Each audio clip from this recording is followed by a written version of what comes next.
So just building on some of the previous conversations right before this, I just wanted to mention that actually I think Master Fraser's stroke of genius is when he actually not just started having more medical students participating, but he started creating geriatricians. And actually one of the first co-hosts for the first 2 years of the Massey Grand Rounds is Fiona Menzies, who's a geriatrician who we just hired at University Health Network last week. So I think it's a nice way to bring everything together, kind of in the spirit of what the rounds have been about.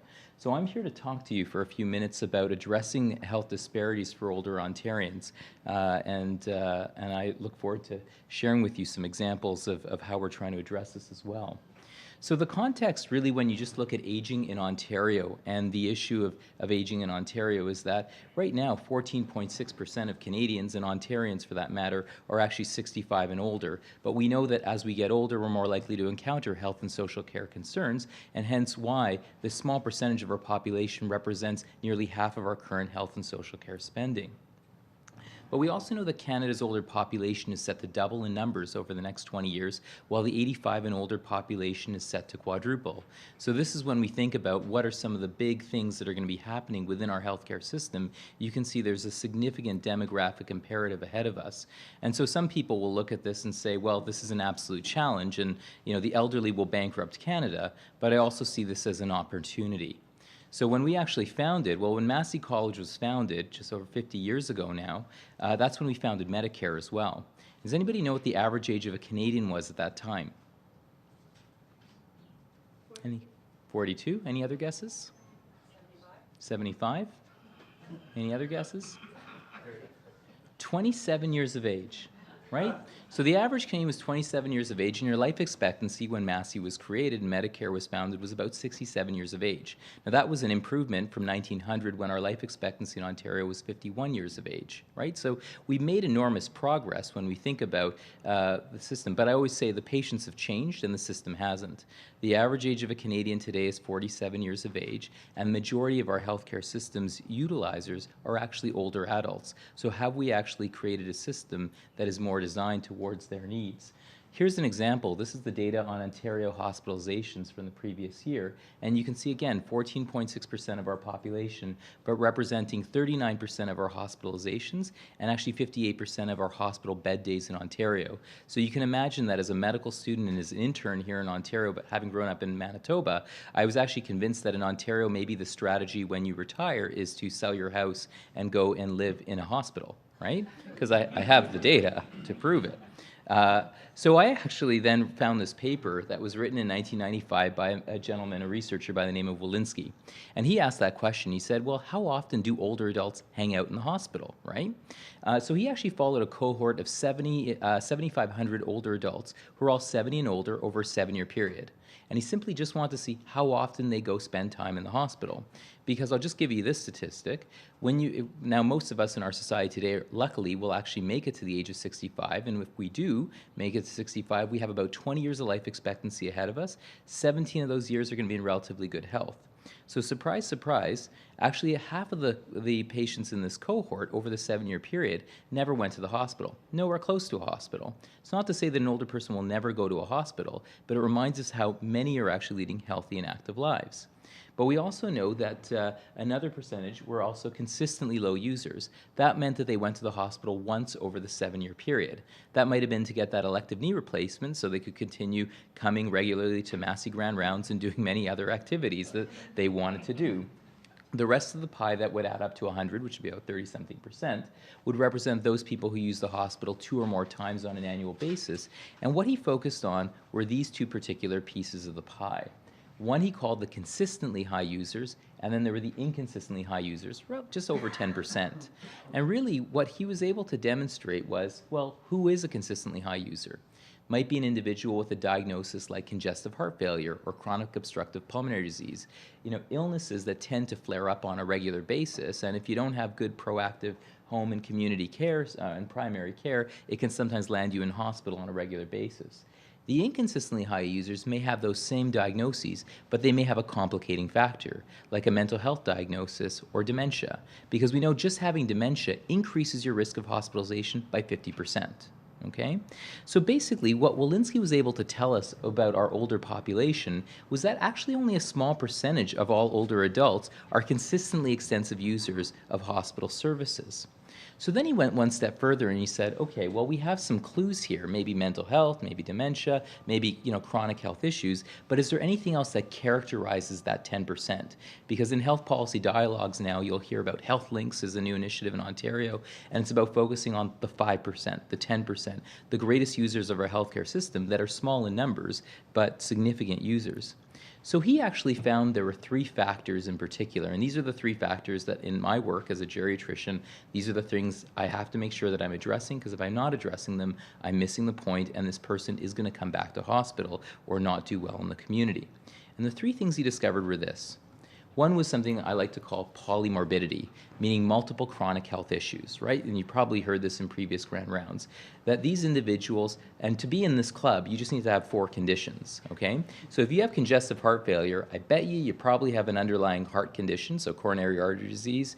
You may have hypertension, you may have high cholesterol, and you may also have diabetes. Again, you just need 4. I listed you 5 there to get into the club here. And I know a lot of my patients actually have gold, platinum, silver memberships in this club where they say, I'll take your 8 conditions and I'll match you and I'll see you and raise you by 2, for example. Okay? So the next aspect is that of functional impairments, okay? And what we mean by functional impairments are challenges with one or more of your activities of daily living. The easiest way I remember those, or I teach my trainees, is by thinking about the 6 things you probably did in this order in the morning. You transferred from a lying to a standing position, you walked over to the bathroom, you then toileted yourself, you bathed yourself, you dressed yourself, and then you ate something.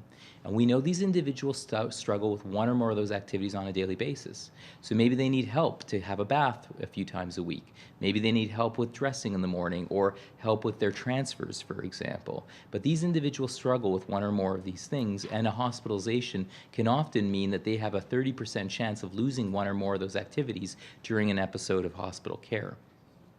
The last factor is something I like to call social frailty. And what do I mean by that? Well, compared to 50 years ago when Massey was founded and Medicare was created, we are less likely today to be living in intergenerational households.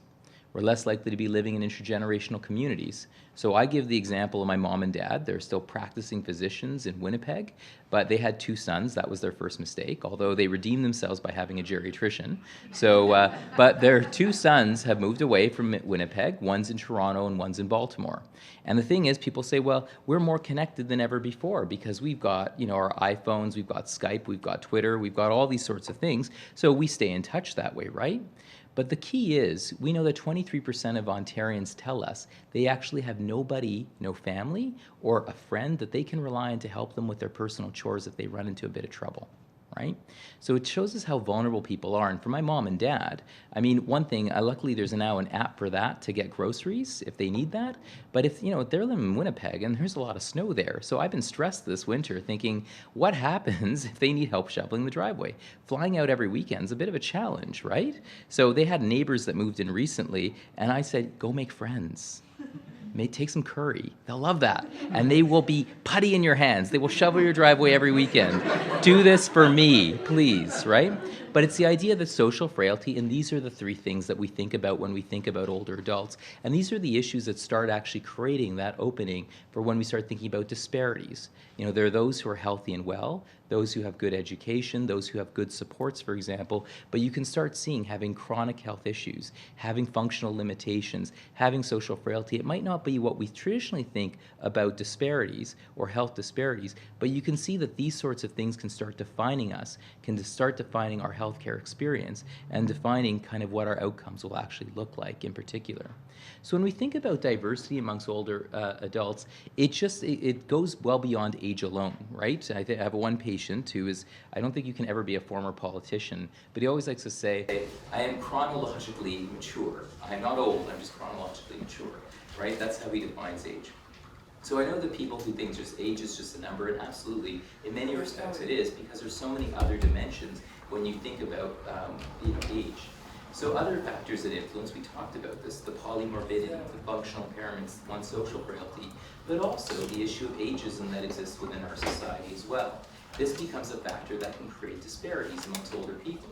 and even some things that were standardized and systematized disparities. For example, in Britain, even up 10 years ago, if you were 65 and older, you were not given a kidney transplant, for example, right?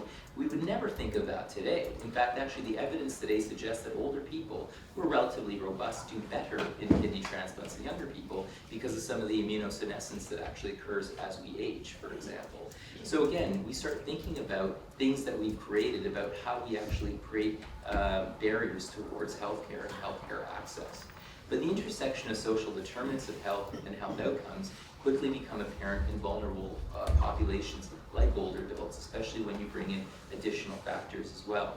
So when we think about diversity amongst older Ontarians, if you want to think it from the sense of visible minority status, right now we know Ontario's visible minority population stands at 23%, and it's second highest after British Columbia. We also know that a higher share of older adults in visible minority groups live in low-income housing. And we know that income affects our ability to buy foods, pay for medications, those sorts of things, that again create more health disparities in particular. We also know that older adults are less likely to say they cannot converse in English or French. You know, these are just realities in terms of thinking about how we provide health care.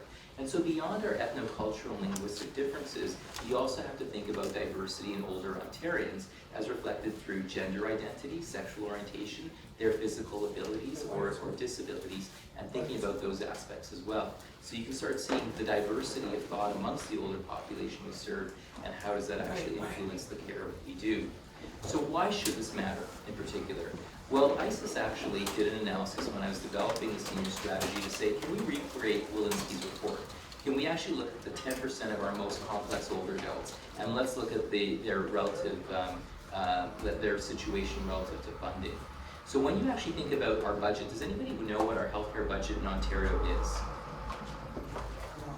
As taxpayers, we should. It's our dollars. Any guesses? 11 billion. 11 billion, okay. Any other guesses? Our healthcare budget in Ontario last year? 50 billion. 50 billion, okay. So it's $49 billion, okay? That's almost half of every dollar spent in Ontario now is spent on healthcare in particular. So we know that amongst older adults, remember I said they account for almost 50% of our healthcare spending, so let's just even it out to around 25 billion in particular. And we know the most complex 10% of older adults account for 60% of our collective healthcare spending, or about $14 billion a year. Okay, so 1.9, not even 1.9, we have 1.9 million Ontarians, but 190,000 older Ontarians account for about 14 billion of our healthcare spending. But at the same time, I want to show you this piece of data. The least complex 50% of older adults account for only 6% of all the healthcare dollars spent on all older adults in Ontario. Okay? So when I showed this data to the minister, she gave me two key things. She said, so really what we need to do is we need to help more older adults stay healthy and well, because then, you know, that's actually going to support the sustainability of our healthcare system. So there's a vested interest in doing more prevention and health promotion.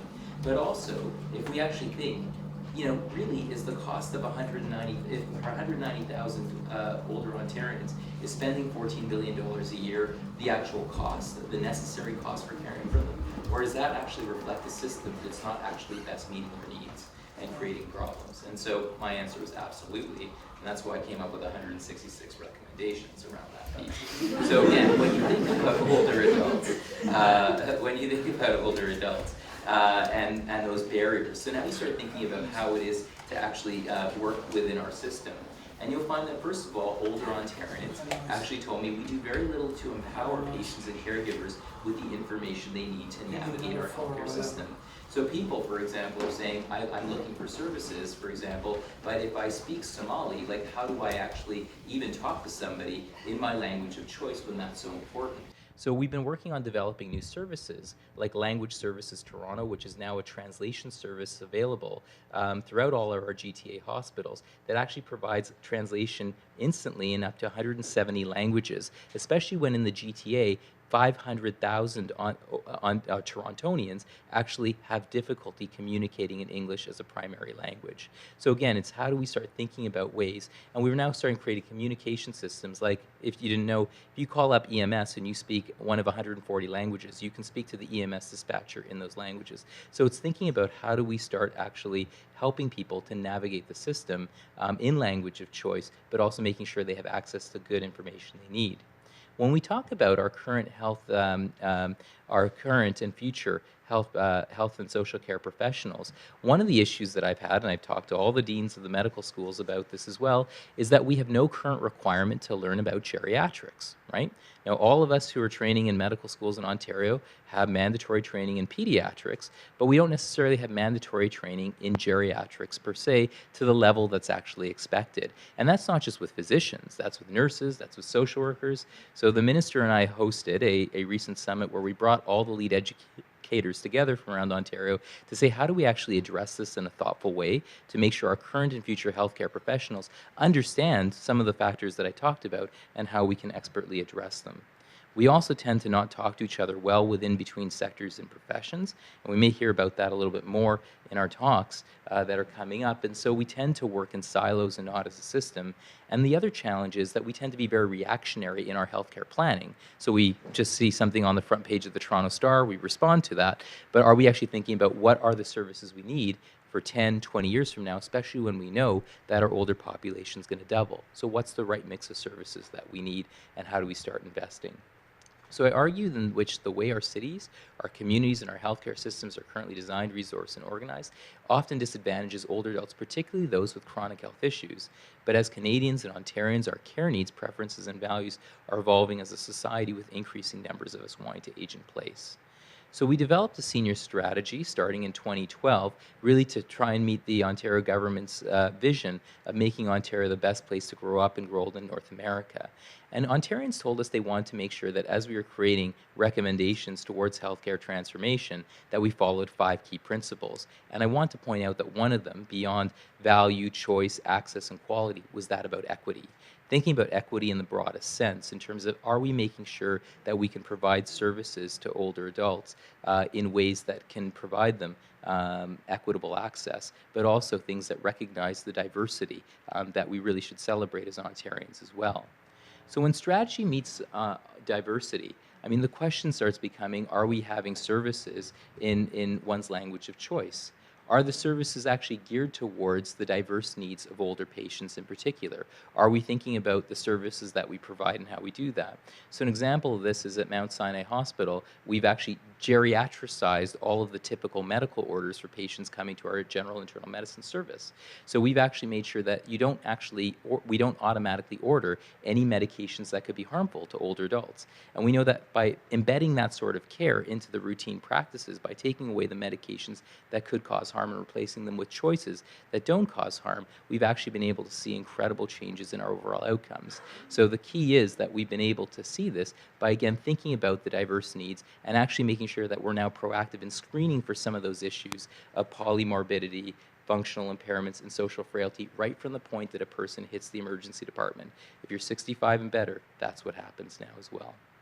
So again, we talked a little bit about Language Services Toronto and how we can support older adults, but also services geared to social and ethnocultural needs. So increasingly we're seeing a need for, day programs, Meals on Wheels, ethnocultural facilities, but things that, for example, take into account our diversity, beyond our physical or other needs. And are we making sure that services are really matched towards people's needs in that way, in terms of understanding the diversity and making sure that care is safe and competent as well. So are we making sure that our service providers and experiences are culturally competent and aware? So for example, when we think about our services for Aboriginals and our LGBT populations, are we making sure that our services are inclusive? So I actually was invited by the chiefs and the elders of the James Bay coastal communities, and I was working on the strategy. And they said, we want you to come up here and understand what our experiences as elders in the Ontario healthcare system are. And it was pretty appalling, for example. One of the things were they don't actually have CCACs out there providing home care services. In fact, many of the elders actually said, we don't actually have any home care care services because we don't have any personal support workers here. So when we become too frail, we get shipped off to a nursing home in a community that's 500 miles away, and that's not how we aspire to age in place. So I asked them, well, what do you want? What do you desire? They said, we'd like to age in our communities. We'd like to, we'd like the support to age in place. Well, that's what Mr. W, my 104-year-old patient who just lives around the corner here, says as well. So in many respects, we're quite united, but how do we address those disparities? So when we started digging a little bit deeper, we said, well, why can't we get personal support workers? Why can't we actually support people that way? And we actually found that in order to do traditional training, people would have to leave their community. Traditionally, these were women who would take on these roles. They'd have to leave their community for 6 months when they had other obligations as well. And so what we did was we actually brought the training to these communities, and we've had record numbers of locals training to become personal support workers. The first are going to graduate in July. We're actually having an overabundance actually now, but that's great because people will get the care in their communities that they're asking for. And then finally, are we being realistic with our expectations and abilities to serve older Ontarians with diverse needs? Sometimes we think that we should be able to do everything for everybody in every location, but I think we also have to have a conversation about when can we do that, and when is an opportunity to do so. So I end with that, and I thank you very much for your attention.